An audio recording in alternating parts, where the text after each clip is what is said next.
বেশি থাকে পাকিস্তানে, এই জন্য এই ভূখণ্ডের নাম দেওয়া হয়েছিল পাকিস্তান। পাকিস্তান পবিত্র জায়গা, যেহেতু হিন্দু বেশি থাকে ওই অঞ্চলের নাম দেওয়া হয়েছিল হিন্দুস্তান।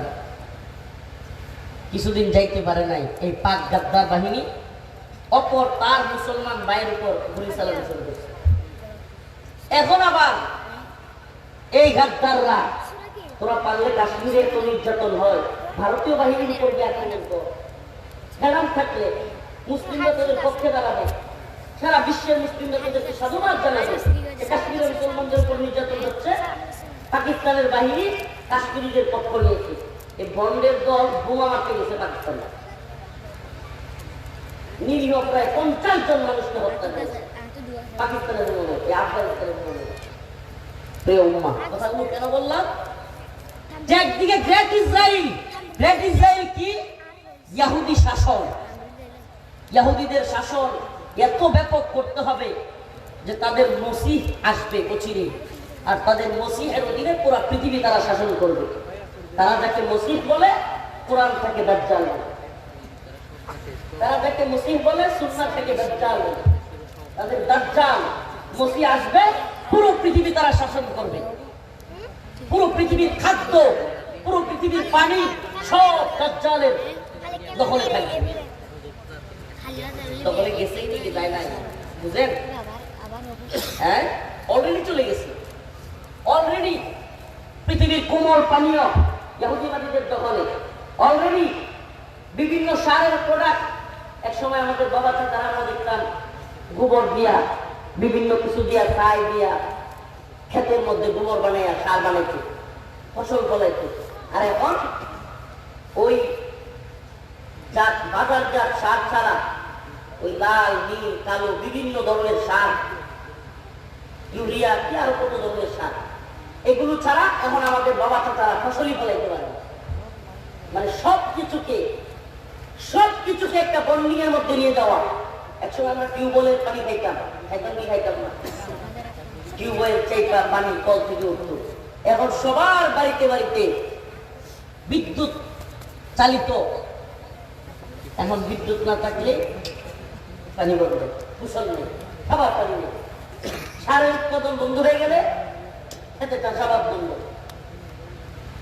আপনি বুঝতেছেন কিভাবে সবকিছুকে একটা কুক্ষিগত করার প্ল্যান, সবকিছুকে আয়ত্তে নিয়ে যাওয়ার একটা প্ল্যান। এমনকি এখন তো মশলা যেগুলো দেই আমরা প্রায় সবগুলো বাজারজাত। মশলা যেগুলো খাবারে দেয় এগুলো কোথা থেকে আসে? বাজারজাত মশলা, প্যাকেটিং বিভিন্ন। প্রিয় ভাইরা আমার, বন্ধুগণ আমার, সবকিছুকে এইভাবে একটা নিয়ন্ত্রণের মধ্যে নিয়ে তাদের স্বপ্ন হলো গ্রেট ইসরায়েল, পৃথিবী শাসন করবে ইহুদিবাদীরা। আর হিন্দুত্ববাদীদের চাহিদা কি? অখণ্ড ভারত। আমাকে বলেন, তাহলে আমরা কি গ্রেট ইসরায়েলের দখলের শাসনে থাকতে চাই নাকি অখণ্ড ভারতের অধীনে থাকতে চাই? হ্যাঁ, আমার কথাগুলো এখন কিছুটা বিচ্ছিন্ন মনে হবে। আরে হুজুর কি কয়, সব তো মাথার উপর দিয়ে যায়, থাকতে পারে, আল্লাহ মাফ করুক, কিন্তু অচিরেই বুঝতে পারবেন। এমনকি এই প্ল্যানে দুইটা শক্তি, ভারত এবং ইসরায়েল, দুইটা শক্তি, তাদের দুইটা শক্তিশালী গোয়েন্দা সংস্থার অনেক বেশি যোগাযোগ। মুসাদ এবং রব, দুইটা গোয়েন্দা সংস্থার অনেক বেশি যোগ সাজস তাদের মধ্যে, আদান প্রদান। পুরো পৃথিবীকে কিভাবে কব্জা করা যায়। প্রিয় মুসলিম উম্মাহ, এই কথাগুলো এখন কেমন যেন মনে হবে। আমি যদি বলি আপনাদের চট্টগ্রামের সন্তান শেখ হারুন ইজহার হাফিজাহুল্লাহের, শেখুল হাদিস আল্লামা আমিনুল হকের মামলার কাগজগুলো, কিগুলো? মামলার কাগজগুলো ভারতীয় গোয়েন্দা সংস্থার কাছে। এর চেয়ে কি কঠিন কথা কিছু হতে পারে? মানে আমার দেশে আমি মামলা খাইলাম, আমার দেশের প্রশাসন ধরল, কিন্তু আমার মামলার কাগজ তাদের কাছে। আমাদের কাগজ জামিন হবে কি হবে না, কোন মামলাটা উঠবে কোনটা উঠবে না, এটা ঠিক করে দেয় কে? এখন বুঝেন আপনি? এটা বুঝবেন না।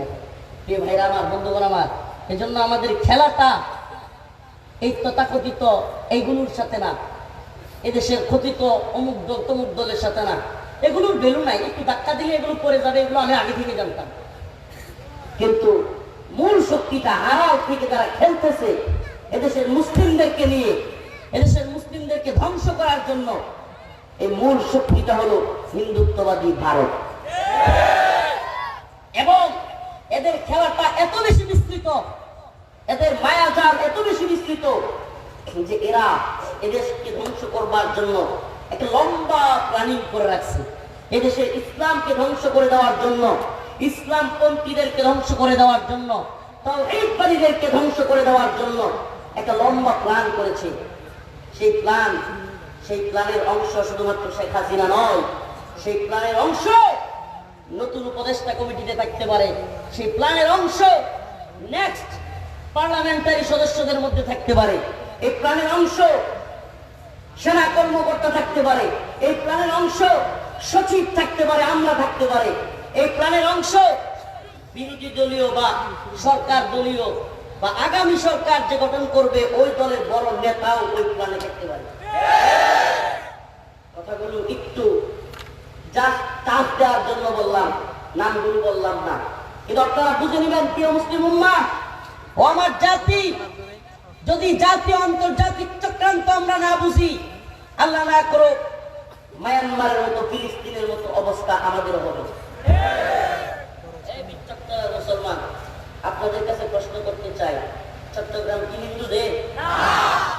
তাহলে দিনে দুপুরে আমার ভাইকে কিভাবে টুপি অবস্থা করতে পারলো, এই সাহস থেকে পাইল? আমি নিজে জানি, আমি নিজে পোস্ট করেছি, আমি আসতে চাইছিলাম, শেখ হারুন ইজার ভাই ধারণ করেছেন, আমি আসতাম।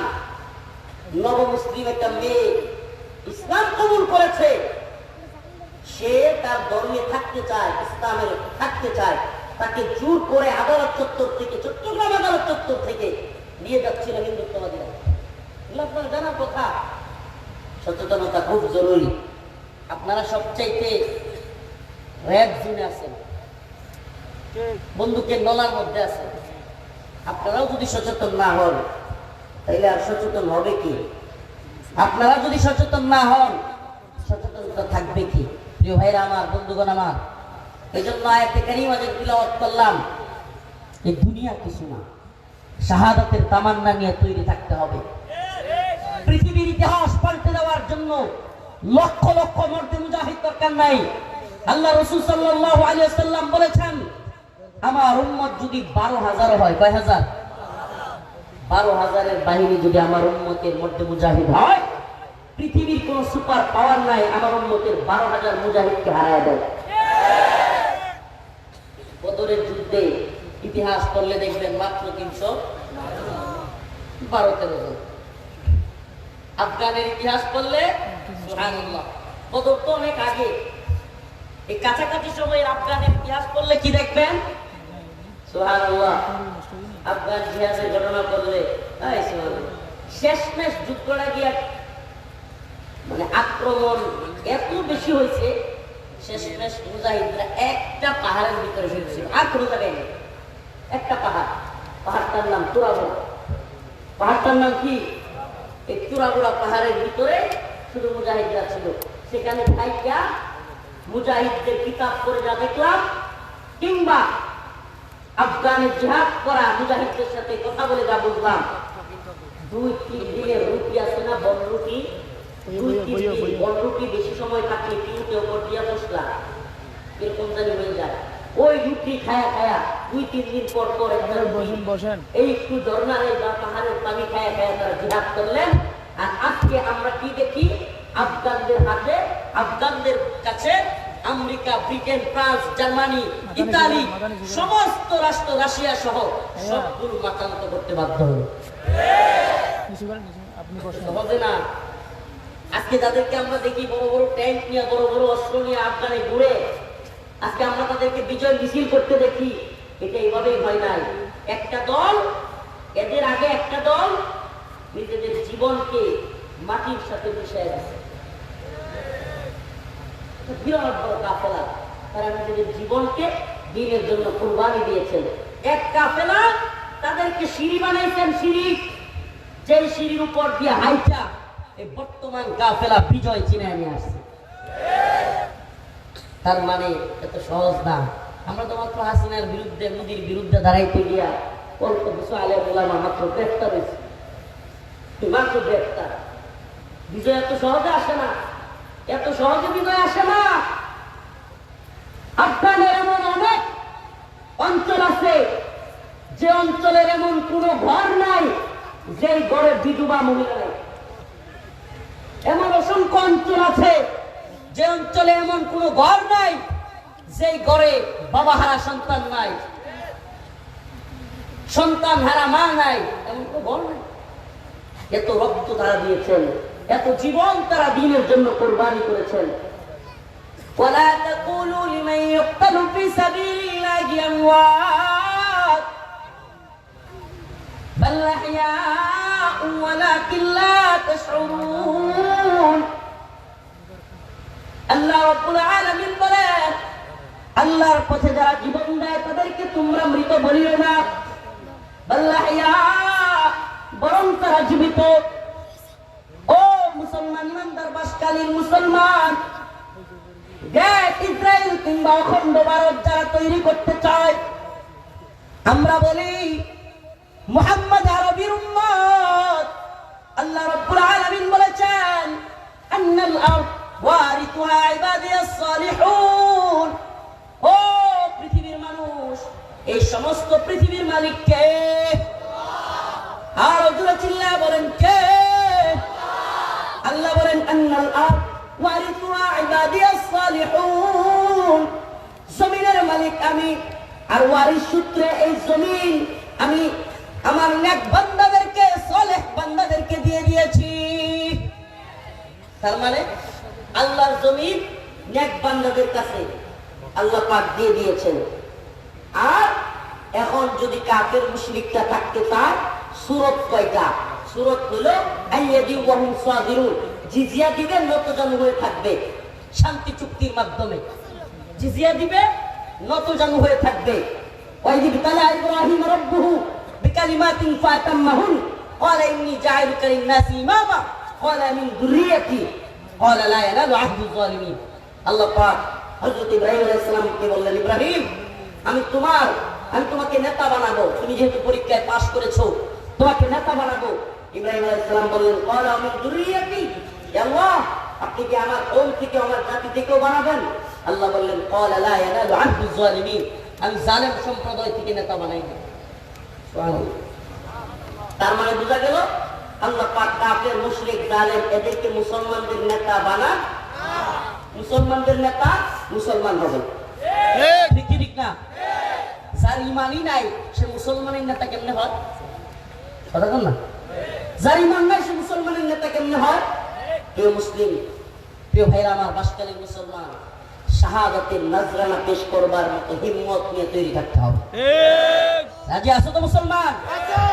এই দিন চট্টলার যুবকেরা যদি ডাক আসে দ্বীনের জন্য, ইসলামের জন্য, ভূখণ্ডের জন্য, এই ভূখণ্ড রক্ষা করবার জন্য, শহীদ হওয়ার জন্য কে কে তৈরি আছো? লিল্লাহি তাকবীর, লিল্লাহি তাকবীর। রাজি আছো তো ইনশাআল্লাহ? আমাদের পথ শাহাদাত করতে, আমাদের পথ শাহাদাত করতে। ইয়া আইয়ুহাল্লাযীনা আমানু ইসতাঈনু বিস-সাবরি ওয়াস-সালাহ ইন্নাল্লাহা মা'আস-সাবিরিন। আল্লাহ রাব্বুল আলামিন বলেন, হে ঈমানদার, ইসতাঈনু তোমরা চাও বিস-সাবরি ওয়াস-সালাহ, নামাজ এবং কুরবান, নামাজ এবং সবরের মাধ্যমে। আল্লাহ পাকের কাছে কোনো কিছু চাইতে হলে কেমনি চাইতে হবে? নামাজ এবং সবরের মাধ্যমে। আমরা নামাজ পড়বো তো ইনশাআল্লাহ? নামাজ পড়ি তো ইনশাআল্লাহ? আজকে থেকে কোনো নামাজ কাজা করবো না তো ইনশাআল্লাহ? নামাজ কাজা করবো? বলেন না, করবো? হ্যাঁ, ঈশার নামাজ কারো এখনো পড়া না হইলে ঈশার নামাজ পড়বেন। প্রিয় ভাইরা আমার, বন্ধুগণ আমার, আল্লাহ রাসূল সাল্লাল্লাহু আলাইহি ওয়াসাল্লাম বলেছেন, মান তারাকা সালাতান ওয়াহিদান মুতাআম্মিদান ফাকাদ কাফারা।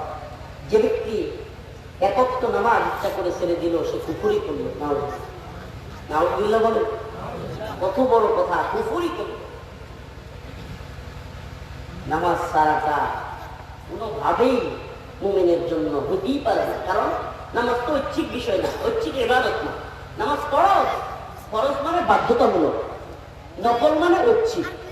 তো নামাজ কি বাধ্যতামূলক নাকি ইচ্ছাকৃত? ইচ্ছা করলে করলাম, না করলে বাধ্যতামূলক। নামাজ এমন এক ইবাদত যেটা ছাড়ার কোনো সুযোগ নেই। রাসূলুল্লাহ সাল্লাল্লাহু আলাইহি ওয়াসাল্লাম বিপদে পড়লে, কোনো খারাপ লাগলে, মুসিবতে পড়লে 2 রাকাত নামাজ দাঁড়ায় দিতেন। সুবহানাল্লাহ, আল্লাহর কাছে চাইতেন, আমরা নামাজ পড়ে আল্লাহর কাছে চাইবো তো ইনশাআল্লাহ। আর সবর করবো, সবকিছুতে সবর। সবরের ফজিলতের অভাব নেই। ইন্নামা ইয়াফাস সাবিরুন আজরাহুম বিগাইরি হিসাব। আল্লাহ পাক বলেন যারা সবর করবে তাদের জন্য আমার পক্ষ থেকে বিগাইরি হিসাব, মানে হিসাব নিকাশ ছাড়া তাদেরকে দেওয়া হবে। সুবহানাল্লাহ, সীমাহীন। আল্লাহ পাক আমাদের সবাইকে দ্বীনের পক্ষে অটল অবিচল রাখুন, বলে না আমিন। হিন্দুত্ববাদী ভারত যদি দেশ দখল করতে আসে তাইলে চট্টগ্রাম থেকে সব পালায় যাবেন নাকি প্রতিরোধ গড়ে তুলবেন? গড়ে তুলবেন তো ইনশাআল্লাহ। নাসরুল্লাহ ওয়া ফাতহুল করিম। আমার শরীরটা খুবই খারাপ, একেবারে মানে পিঠ এগুলো একবারে এমন অবস্থা যে আমার এই প্রোগ্রামটা আমি বলছিলাম মিলেই নেই। ওই হাটাজারির মাদ্রাসা আর কত দূর, আর এখানে একটা প্রোগ্রাম, সেই যশোর থেকে ঢাকা, তারপরে এখানে আমাদের জীবনটা গেছিল রোবটের মতো। মানে এটাকে দেখলে অনেকে বাহির থেকে মনে করে কতই না সুন্দর, হুজুর কত মানে কত বড় বড় জায়গায় যায়, কত হুজুরের লোক তারা দেখতে। এই জীবনে একটু আসলে বুঝবেন এটা যন্ত্রণা লাগে। আল্লাহ এটা তখন বুঝবেন। এই জন্য বলি ভাই, আমাদের কাজটা কি?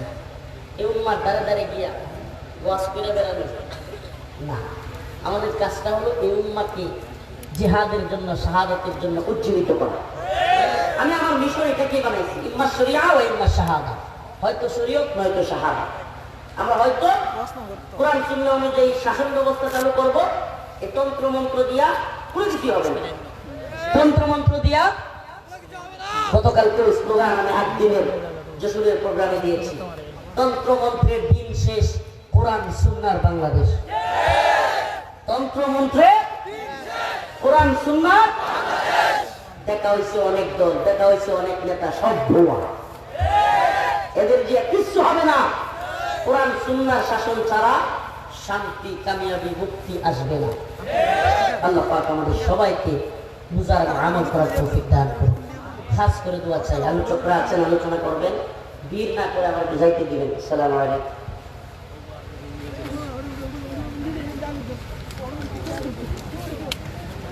আস্তে আস্তে।